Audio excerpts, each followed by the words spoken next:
The title of my message this morning is Uncompromising Faith. Pag sinabing uncompromising faith, ano po yung sabihin nito? Ito yung pananampalataya na hindi nakokompromiso. Amen? Hindi ikokompromiso ang iyong pananampalataya.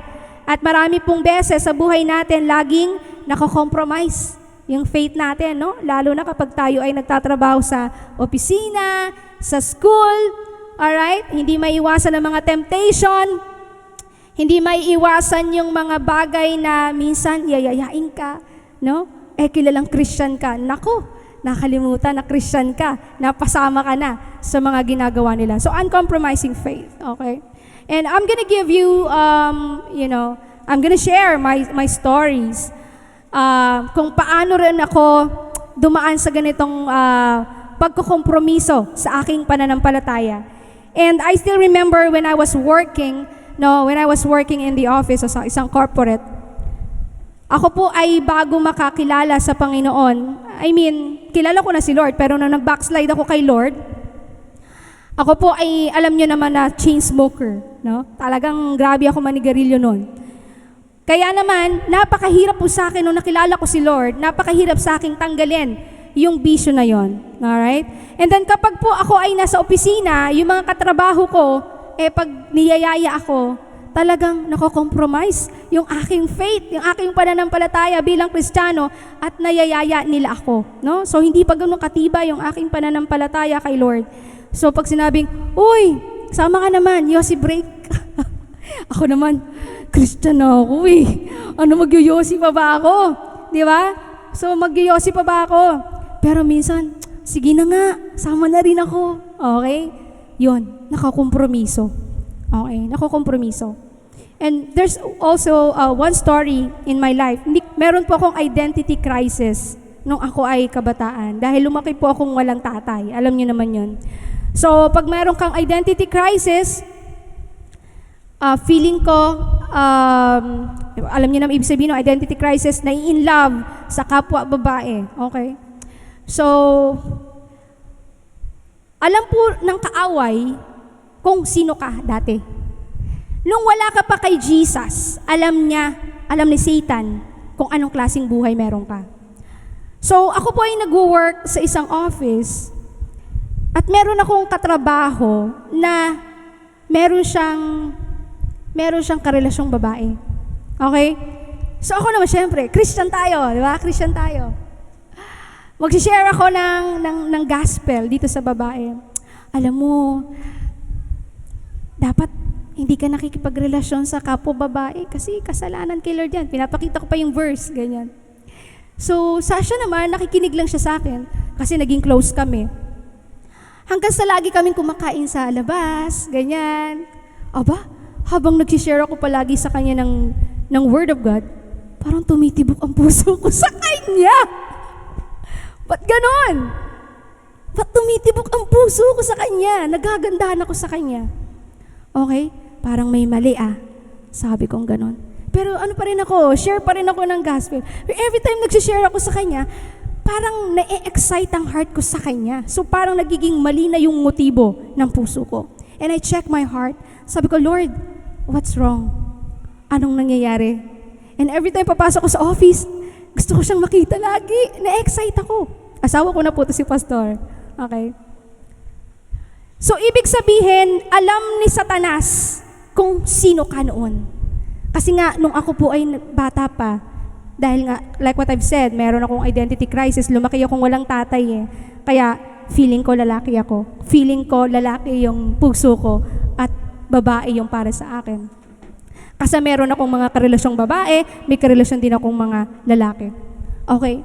So, alam ni Satanas kung anong kahinaan mo. Alam ni Satanas kung saan ka pwedeng tirahin. So, itong aking sinishare na babae, magandang babae, may karelasyon siya. So, every time na nagsishare ako, bakit tumitibok ang puso ko sa kanya? Okay? And I check my heart. Sabi ko, Lord, alam kong hindi ito galing sa'yo. Alam kong ito ay tactics, ito ay strategy ng kaaway para ako ay makompromiso sa pananampalataya na meron ako. Gusto ni Satanas na ma-compromise ka doon sa pananampalataya na meron ka kay Jesus Christ. Amen? So, nung ako po ay nasa ganong sitwasyon, I prayed to God and I said, Lord, forgive me. There is something wrong. May mali sa puso ko. And I apologized and I said sorry to God. I repent from my sin. Pero hindi lang po natapos doon na ikaw ay humingi ng tawad kay Lord. Pero diretso pa rin ang, pakikipag-usap mo. Kapag alam mo nasa temptation ka, hindi kailangan nagpe-petiks-petiks ka pa. Kailangan tumatakbo ka, papalayo sa temptation. And yun po yung time na nag-resign ako. That's one of the reason, may mga iba pang rason, but one of the reason para mapalayo ako doon sa tukso o sa temptation. And she texted me. Sabi niya, bakit ka nag-resign? Namimiss kita. Sabi ko, I don't miss you. Okay? Pero sinabi ko sa kanya that meron akong kailangang gawin. And that's the time when I went back sa pag-aaral ko. Bumalik po ako sa pag-aaral sa seminary school. And I give my heart and I surrender everything to God. And then, after 1 year na hindi kami nagme-message, kasi we're friends, nakita ko, hinuwalayan niya na yung babae niyang jowa. No? At nagkaroon na siya ng boyfriend. At ngayon siya ay kinasal at meron na silang napakagandang anak. And I'm so happy for her. I'm so happy for her. And I was also glad that I was able, to overcome those kind of temptations. At ganun din po sa buhay natin. Napakadaming temptation sa labas. At gagawa ng kaparaanan ang kaaway, ang demonyo para wasakin, sirain ang buhay natin. Even our identity. But when I found Jesus and I realized, Lord, anak mo ako. At kilala ko na kung sino ako sa'yo. Ang buhay ko ay hindi na katulad ng dati. The enemy cannot destroy me anymore because I know my identity. Alam ko na kung sino ako sa harapan ng Diyos. At napaka-importante po yun sa buhay natin. Napakahirap pong mag-overcome sa isang temptation kapag hindi mo nakikilala kung sino ka talaga sa harap ng Diyos. Importante yun mga kapatid. Kilala mo dapat kung sino ka. Anak ka ng Diyos. Pinalaya ka ng Diyos. Amen? At hindi na ikaw yung katulad nung dati. Kaya yung mga dating pangit sa buhay mo kapatid, takbuhan mo na. Iwanan mo na. Bakit? Kasi kilala mo na kung sino ka. May nagmamahal sa yung totoo. And that is Jesus. Amen? Hallelujah. Now, let's continue po. There are people who never compromise their faith dito sa ating pag-uusapan. And that those people are the disciples of Jesus. No? In Acts 5:29, very short lang yung text verse natin, but it says here, but Peter and the apostles replied, we must obey God rather than men. In Tagalog po, meron po Tagalog yan. Ngunit sumagot si Pedro at ang mga apostol, kailangan sa Diyos kami sumunod sa halip sa mga tao. Sa halip na sa mga tao. Amen. And bago po tayo magpatuloy dito at bago natin pag-usapan itong ating text verse, gusto ko lang kayong bigyan ng background, no? Babasahin ko lang or siguro yung summarize ko lang. Sa Acts 4, bago po mangyari itong Acts 5, bakit ba nila nasabi yan? No? Sa Acts 4 po, kanina pang nililipad ang aking Bible ng electric pan. Sandali lang. Pwede bang patapat na lang sa'yo?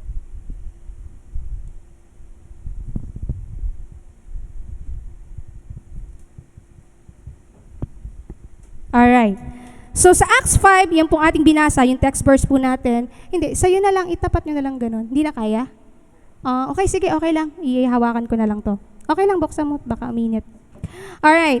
So sa Acts 5, itong ating binasa. So bigyan ko lang po kayo ng konting background sa Acts 4, no? Dito po sa Acts 4, dito po kung saan dinala sila Peter at John sa harap ng council. Okay? Bakit? Dahil po sina Peter at John, sila po ay laging nag-share ng gospel. Lagi po silang nag-share about kay Jesus. At ito po yung naging dahilan kung bakit yung mga high priest ay nagagalit at pinatawag nila itong si Peter at John, yung mga high priest, no? Pinatawag sila dahil pinapatigil silang ipag-preach o i-preach si Jesus. Dahil alam naman natin in the Bible, ang mga high priest ay talagang ayaw manampalataya kay Jesus. Ayaw nilang maniwala kay Jesus. At ang pagkakilala nila kay Jesus ay isang maling katuruan. No? So, kaya galit na galit ang mga high priest at ito yung paraan nila para patigilin. So, minsan sinasaktan sila John and Peter, kinukulong sila. Okay? So, persecution, yung kanilang nararanasan. Pero, bagamat ganun po ang kanilang nararanasan, hindi po sila tumigil sa kanilang pag-share about Jesus. No? Hindi po kailanman na kompromiso ang kanilang pananampalataya sa Diyos. Amen po ba? Hindi po na kompromiso. At ganun na lang po, kaya po nila ito nasabi nung sa Acts 5:29 na mas gusto nilang sumunod sa Diyos, kay Jesus, kesa sa tao. Amen? At maaring sa buhay po natin, kala po natin sumusunod tayo kay Jesus, pero hindi po natin napapansin, ang sinusunod na po natin ay yung mga tao dito sa mundong ito. Amen po ba? Nararanasan po ba natin yon? Na minsan na parang kala natin sumusunod pa tayo kay Lord, pero hindi na pala. Sa takbo ng mundong ito na pala tayo sumusunod. Amen. Bakit po ba natin kailangan sumunod sa Panginoon? Why do we need to obey God? Number one, it's because it's our duty. Duty po natin dahil po ang ating Panginoong Jesus ay namatay sa krus ng Kalbaryo. Siya po ay nagligtas ng maraming tao, niligtas niya po tayong lahat. Binayaran ang ating kasalanan. Binili niya po tayo kay Satanas. And it's our duty to obey Him. Amen po ba? It's only fair we do what He says because we are His children. Amen? And we are to do what He commands. Amen? What else? Bakit kailangan pa nating sumunod sa ating Diyos? Maliban na duty natin yon bilang mananampalataya because we love Him. Sino pong nagmamahal sa Diyos? Amen. We obey God because we love Him. We also obey God because we love the people around us. Amen. Sumusunod po tayo sa ating Panginoon dahil tayo po'y nagmamahal sa Kanya. At mahirap pong magmahal sa ibang tao kapag hindi mo na-experience ang love ni Jesus. Amen. Yun po ang mga dahilan kung bakit kailangan natin sumunod sa Panginoon. What else? So that we might have a connection with Him. Sumusunod tayo sa ating Panginoon dahil meron tayong desire na magkaroon ng connection with Jesus. Hindi ka magkakaroon ng connection sa Diyos kung hindi ka sumusunod sa Kanya. And every time that you want to obey God, may connection kayo ni Jesus. Nagkakaroon kayo ng connection. Amen. And the fourth one, we can get a deeper knowledge of God and His intentions for our lives. Every time that you obey God, every time that we obey the Lord, nagkakaroon tayo ng deeper knowledge, mas nauunawaan natin kung sino ang Diyos sa buhay natin. Every day, God can reveal Himself to us. Laging ipapakilala ni Lord, sino ba siya sa'yo? Provider lang ba siya sa'yo? Healer lang ba siya sa'yo? Amen? Ang daming pwedeng gawin ng Diyos sa buhay niyo, mga kapatid. Alright? When we obey God, we can get a deeper knowledge and His intention. Maging yung future natin, nalalaman natin kapag sumusunod tayo sa Panginoon. Amen? And obedience also involves hope in a future blessing. Laging may blessing sa pagsunod sa ating Panginoon. Yung number one na yun, yung eternal life. Buhay na walang hanggan. Hindi po ba? Iyan ay pagpapala na mararanasan natin na sa ating pagsunod sa Panginoon may reward. Na pagdating ng panahon, makikita natin ang Diyos. Amen. Napakasarap pong sumunod sa Panginoon. But remember, we cannot obey God without knowing His Word. You cannot obey God if you don't know His Word. Napaka-imposible, kapatid, na ikaw ay sumunod sa Diyos na hindi mo nalalaman kung ano ang salita niya. Kaya po napaka-importante ang pagbabasa ng Biblia. And I want to encourage you to read the Bible every day. Meron po tayong mga audio Bible ngayon. Kung malabo ang mata mo, you can just play it. Minsan ginagawa ko pong pampatulog. Pag nagbabasa ako ng Bible, minsan mas pinipili ko na yung audio Bible. Ipi-play ko lang siya, makikinig na lang ako. Hindi ko kailangang basahin, no? So, napakarami na pong paraan para makakain tayo ng salita ng Diyos. Amen? Kailangan pong gawin natin yon. Kasi mahirap pong susunod ka kay Lord. Ano susundin mo? Hindi mo alam ang salita niya. Wala kang pinangahawakan. Alright? Now, like what I've said, may brief background dyan, just to remind again. The disciples were in the middle of persecution and experiencing imprisonment because of preaching in the name of Jesus. Ikaw ba, kapatid, may sumuntok na ba sa'yo dahil nag-share ka ng gospel? Wala pa? Pero sila John, sila Peter, the disciples, hindi lamang hagupit, kinukulong sila, sinasaktan. At kung aalamin niyo po, ang babasahin niyo kung paano sila namatay. Diba? Napakasakit. Pero tayo hindi po natin experience yung ganong klase ng persecution. Eh minsan, hindi talaga natin maiwasan ng persecution. Hindi naman tayo nagsishare. Kaya walang persecution. Yun ang problema. Kaya ka walang persecution, kasi hindi ka naman nagsishare ng gospel. Okay? So, importante po na kahit saan ka, opisina man, trabaho man, sabihan mo ang kapatid mo, sabihan mo yung pamilya mo, sabihan mo yung mga katrabaho mo, mahal ka ni Lord. Kaya mo yan. Diba? At least, lagi mong pinaparimain sa kanila na may Diyos na nagmamahal sa kanila. Amen? Alright. Now, how can we stand firm in our beliefs and convictions without being swayed by the opinions and expectations of others? Paano po ba tayo tatayo doon sa ating paniniwala, sa ating pananampalataya na meron sa Diyos, o doon sa conviction na hindi natin kailangan masway o madala ng mga opinyon ng ibang tao? Lalo na po sa panahon ngayon, napakadaming opinyon. Tama?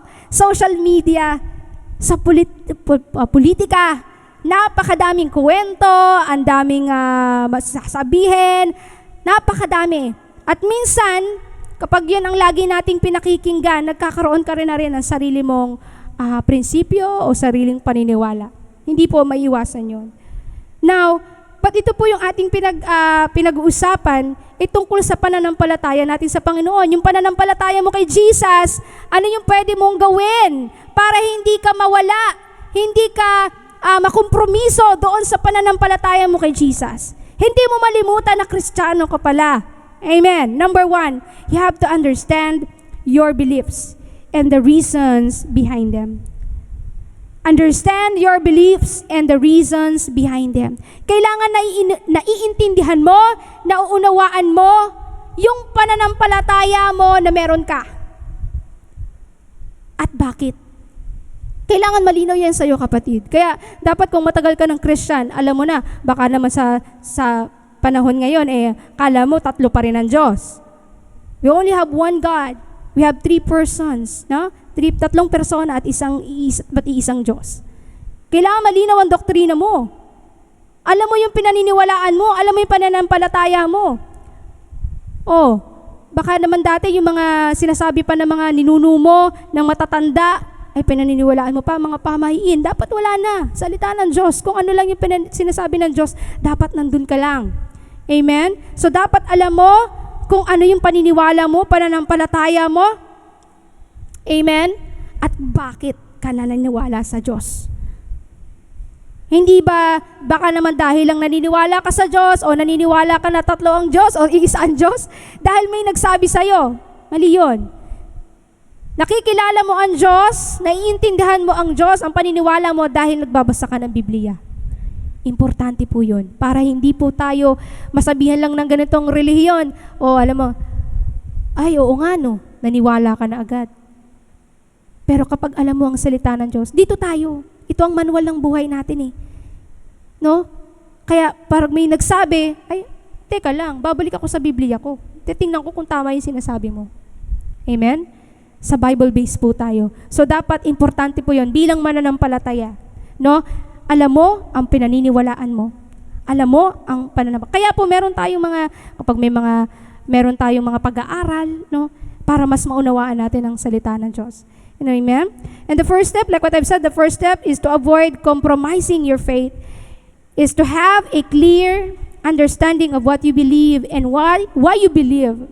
If you don't know what the Bible says about a certain issue or topic, you will be more likely to accept or adopt the views of the world. So, ang palagi mo na lang pakikinggan ay yung mga sinasabi ng mundo. No? Kasi hindi mo nauunawaan yung pinaniniwalaan mo. Amen? So, napaka-importante po yan para hindi tayo mawala, makompromiso sa pananampalataya na meron tayo sa Panginoon. And it's important to study God's Word regularly and diligently, mga kapatid. And to seek guidance from the Holy Spirit. Amen? And to other mature Christians. Kaya meron tayong mga pastors, meron tayong mga leaders, no? As 2 Timothy 2:15 says, do your best to present yourself to God as one approved, a worker who does not need to be ashamed and who correctly handles the word of truth. Amen. Hallelujah. The second one, paano tayo mag-stand firm sa ating belief? Stand up for your faith without fear. Kung anong pananampalataya na meron ka kay Jesus, hindi ka dapat natatakot. Kaya mo siyang tayuan. Sometimes we may face opposition, we may face persecution in our faith, even a secular world, di ba? Yung mga nagtatrabaho, yung merong mga nagpapasok sa school, no? Lagi tayong may mga persecution, temptation, we may be tempted, no? To hide our light, to hide yung ating ilaw, or keep silent about our beliefs. Minsan tinatago mo na Christian ka, o minsan di mo sinasabi na Kristiyano ka. Bakit? Para magawa mo yung mga bagay na hindi tama. Tinatago mo yung light mo.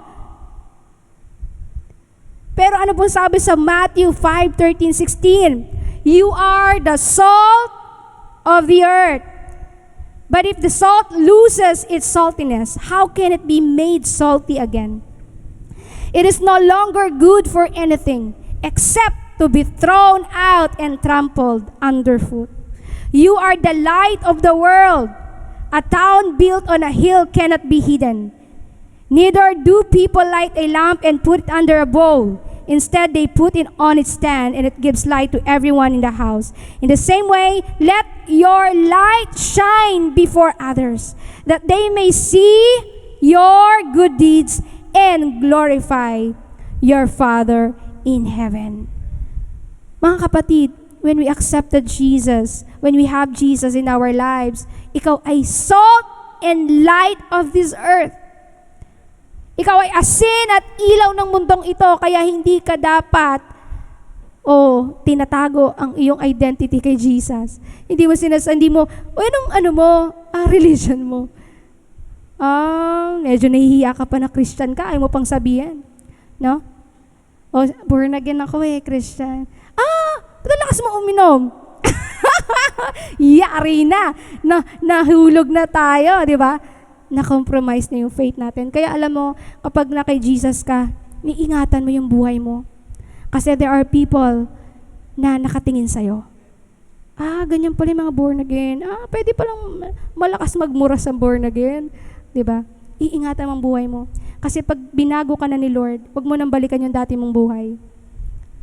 Amen? There are people who will condemn you sasabihin, wala ka, makasalanan ka, o ganito ka naman. May mga ganon talagang tao. Pero huwag kang magpa-condemn sa kaaway dahil alam mo na binago ka na ni Lord. Amen? Hallelujah. So, kaya nga sabi kapag sinabing you are the salt of this earth, alam niyo yung asin, di ba? Kayo po ba naglalagay ng asin sa mga ulam nyo? Lalo na kapag nag-ipe-preserve.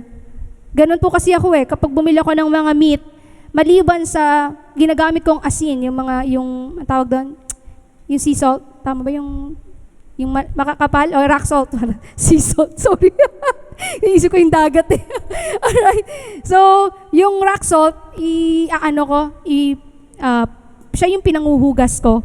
Tapos, maliban sa after ko siyang hugasan, yung mga meat, lalo na mga manok, di ba, malansa. So, minsan, maglalagay ulit ako ng salt para naman, konti lang, para lang i-preserve kahit at least 2 araw, hindi siya nabubulok o nasisira. At napakagandang example, maybe one of the reason kung bakit ginamit yung salt. Di ba? Sa buhay natin, bakit tayo tinawag na salt? Kasi kapag wala kang asin, pwede kang mamaho, pwede kang mabulok. Ganon din po sa buhay natin bilang Kristiyano. Kaya importante na yung asin at yung pagiging ilaw natin sa mundong ito ay makita. Amen? Malaman na ikaw ay Kristiyano. Huwag mong ikahiya na ikaw ay Christian. Huwag mong ikahiya na ikaw ay binago na ni Lord. No? Because being born again Christian is not a religion. Amen? Being born again is not a religion. Ito ay being born again is for you to have a true relationship with Jesus. Okay? Kapag sabing, uy, anong mo? Christian ako, born again Christian ako. Pero huwag ka mag-alala. Ang tinuturo lang naman sa amin sa church, magkaroon ng totoong relasyon sa Diyos. Di ba? Hindi lang parang pag sumapi ka, ligtas ka na. Hindi ganon. Amen. Hallelujah. So, handa po ba tayong maging asin at ilaw ng mundong ito? Amen. Kailangan po natin. Dahil lagi po natin ito napag-uusapan, nasa huling panahon na po tayo. At kapag nasa huling panahon na po tayo, kailangan mas lalong mag-ilaw tayo sa mundong ito. Lalo tayong magbahagi ng salita ng Diyos. Huwag nating hayaang makompromiso ang ating pananampalataya sa Diyos. Maraming kaparaanan si Satanas para makuha niya ang lahat ng tao at dalhin niya sa impyerno. Marami siyang kaparaanan. Pero kapag ikaw, kapatid, ay matibay doon sa salita ng Diyos, alam mo yung identity mo, alam mong ikaw ay ilaw ng mundong ito, hindi ka bibigay. Kailangan mong gawin yung dapat mong gawin. Nasa opisina ka, share the gospel. Nasa work ka, share about Jesus. Sabi nga, huwag mong ikahiya si Jesus. Dahil kapag kinaya po natin si Jesus, ikakahiya ka rin niya pagdating sa langit. Medyo mabigat yon, no? So, wag po nating ikahiya ng ating Panginoong Yesus. Siya po ang nagbigay buhay, siya po ang nagpatawad, siya po ang unang nagmahal sa atin. Alright? So, He also promised that He would be with us always, even to the end of the age. Sa Matthew 28:20 po yun. Therefore, we should not be afraid. Huwag po tayong matakot to stand up for our faith and share the gospel with others, knowing that God is on our side. Amen. And that He will give us the strength and courage we need. Amen. Number 3, to find a community of believers who can support and hold your accountable in your faith journey. Kaya po importante sa church natin, meron tayong life group. Okay? So kung lagi ko yung kinukulit ni Pastora, life group tayo. Okay, may dahilan po yun. Because gusto ko po na ang bawat mananampalataya, ang bawat Kristiyano na nandito sa Fire Starters ay laging connected sa life group, nag-aaral po ng salita ng Diyos para mas lumalim ang ating pagkakakilala sa ating Panginoon. And yun po yung reason. So, you have to find community believers or tayo, yung mga leaders nyo sa church, no, that who can support you and hold accountable in your faith journey. Kailangan meron po kayong accountability. Meron kayong someone na napagsisharean ng buhay nyo. At siya yung laging naggagabay sa inyo. Kaya po meron po akong mga life group, di ba? Mentees, meron po akong mga tinuturuan, meron po akong mga mini-meet, hindi lang dito, even sa Central. Tinuturuan. Okay? Dahil accountability, importante po yan. Amen? Sa ating faith journey, sa ating Panginoon. So kung wala ka pang life group, always connect. Connect po kayo. At kailangan po lagi kayong kumokonect sa inyong life group. Amen? Responsibilidad po natin yan bilang Kristiyano, no, na mas alamin at mas makilala ang Diyos sa buhay natin. Amen? Another way to avoid compromising our faith is also to surround ourselves with other believers who share our values and convictions and who can encourage us, who can support us, amen, and hold us accountable. The Bible tell us that the iron sharpens iron, and that two are better than one in Proverbs 27:17. No? Sa Ecclesiastes, meron po doon, or mga ngaral sa Tagalog, 4:9-12. Sabi doon, ang dalawa ay mabuti kaysa isa. Mas marami ang bunga ng anumang gagawin nila. Kapag nabuwal ang isa, maitatayo siya ng kanyang kasama. Kawawa ang nag-iisa, sapagkat walang tutulong sa kanya kapag siya ay nabuwal. Kung malamig ang panahon, maaari silang magtabi sa higaan upang parehong mainitan. Ngunit saan siya kukuha ng init kung nag-iisa siya? Kung ang nag-iisa ay maaring magtagumpay laban sa isa, lalo na ang dalawa. Ang lubid na may 3 pilipit na hibla ay hindi agad malalagot. So, parang pinapakita lang dito kung gaano ka-importante na meron kang kasama. Okay, sa pananampalataya mo, kailangan meron kang life group leader, meron kang mentor, na kapag may problema ka, that will guide you, support you, encourage you in your life. Hindi pwedeng nag-iisa ka lang. Ayoko nang kausap, mag-isa lang ako. Hindi pwede pong ganun. Mabilis mabuwal. Okay? Mabilis mabuwal. Mabilis masira kapag ikaw ay nag-iisa. Kasi walang tumutulong sa'yo, walang nagagay. Kaya nga marami pong nagpapakamatay, di po ba? Kahit yung mga batang magulang, yung mga bata na walang magulang, o may magulang man, hindi nila nag-guide ng mabuti yung anak nila. So kapag sila ay nagkaroon ng problema, tatalo na lang sila sa building. Amen? Wala Walang sumasama, walang nag-guide, walang nagme-mentor. Kaya po sa church natin, kahit po tayo maliit na church lang, importante po na meron tayong life group, importante na laging may mentoring, importante na laging may gumagabay sa ating pananampalataya. Amen po ba? And this is the last one.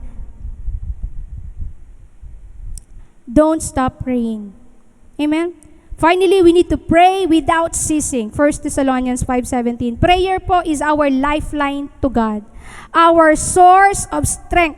Amen? Wisdom, peace, and joy. At dahil po sa panalangin, we can express our praises, we can express our thanksgiving, confessions, requests, and intercessions to God. We can also receive His guidance, direction, protection, provision, and grace. Amen po ba? Dahil ang panalangin po ay nakakatulong para ma-align ang buhay natin doon sa kalooban ng ating Diyos Ama. And ito po yung pinaka-importante. It will help us to overcome our sin. Every time po tayo ay nananalangin, na ilalayo tayo doon sa mga pagkakamali ng buhay natin. Kaya lagi po nating sikaping manalangin every day. Kaya nga sabi, don't stop praying, no? Pray without ceasing. Sabihin mo nga sa katabi mo, pray without ceasing.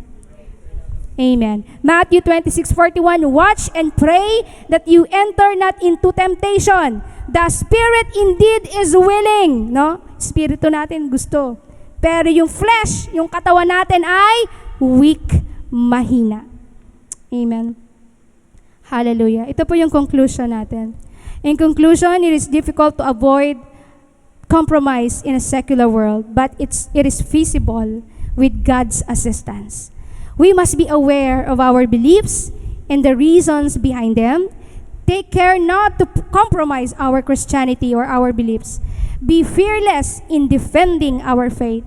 Seek out godly accountability and fellowship, and pray constantly. Until God returns, we can stay true to Him and His Word by doing these things.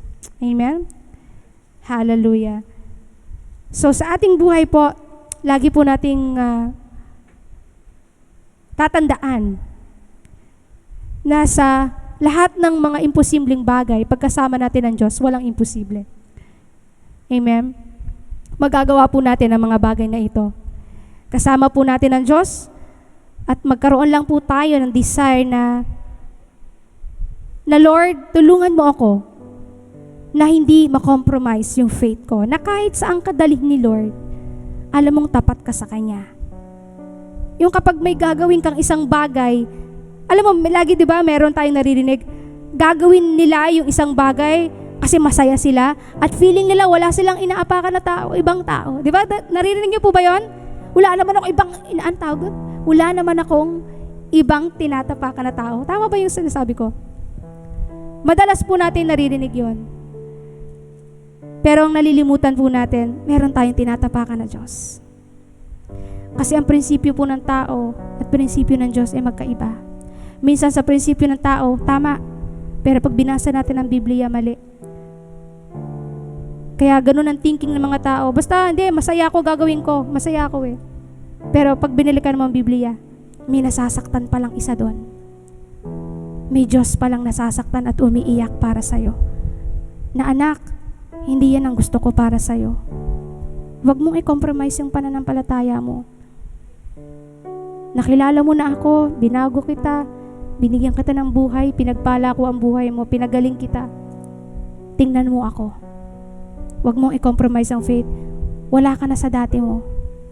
Pinatawad na kita, huwag mo nang balikan. Amen? Can we all stand up? Hallelujah. Thank you, Jesus. Can you sing this song?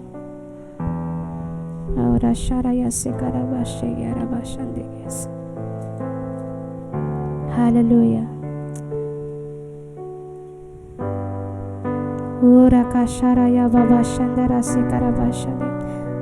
Sa umagang ito po, kausapin natin ang Panginoon. Maring may sa area ng buhay mo na madalas mong nako-compromise ang iyong pananampalataya. At minsan, nadadala ka ng mga temptations. Minsan, sinusunod mo ang prinsipyo ng tao kesa prinsipyo ng Diyos. And this is the right time for us to say, Lord, sorry. I repent from my sins. Madalas kong sinusunod ang mga tao na nalilimutan ko, Panginoon, ang prinsipyo mo. Nalilimutan ko kung paano mo ako niligtas. Nalimutan ko, Panginoon, kung paano mo ako pinagaling.